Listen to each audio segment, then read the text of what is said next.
امام بزاوی علیہ رحمہ فرماتے ہیں کہ رحیم کہ رب کائنات کی وہ صفت ہے، وہ رحمت ہے جو آخرت میں اہل ایمان کے ساتھ خاص ہے اور آخرت میں انہیں ملے گی۔ جیسے کہ رب کائنات نے فرمایا کتب ربکم علی نفسہ الرحمہ،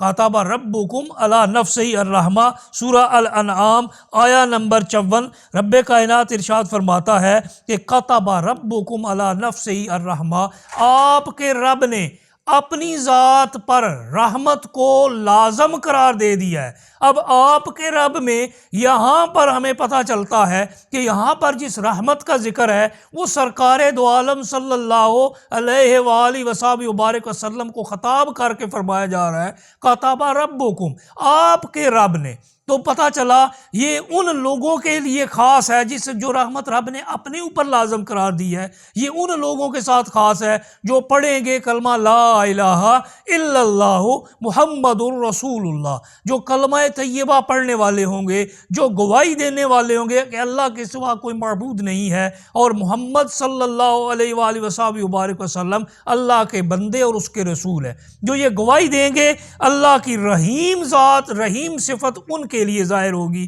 اور ان پر رب کائنات اپنی رحمت فرمائے گا۔ اسی لیے فرمایا کاتب ربکم علی نفسہ الرحمہ، رب کائنات نے اپنی ذات پر رحمت کرنا یہ لازم قرار دے دیا ہے، اور یہ آپ کی طرف نسبت کی وجہ سے یہ اہل ایمان کے ساتھ خاص ہوگا۔ تو رب کائنات نے یہاں دو صفات اپنی استعمال فرمائی، الرحمن الرحیم، وہ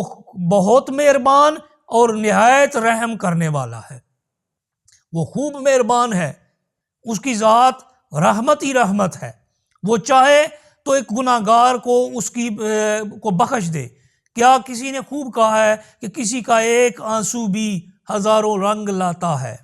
کسی کا ایک آنسو بھی ہزاروں رنگ لاتا ہے، کسی کا عمر بھر رونا یوں ہی بیکار جاتا ہے۔ تو کسی کے اوپر وہ رب اپنی رحمت کرنے لگے تو اس کی ذات کی طرف سے ایک آنسو بہانا بھی رب کائنات کی مغفرت کا، رحمت کو متوجہ کرنے کا باعث بن جاتا ہے۔ اسی لیے رب کائنات نے ارشاد فرمایا تھا کہ ہے اہل ایمان جو اپنی جانوں پر ظلم کر بیٹھو،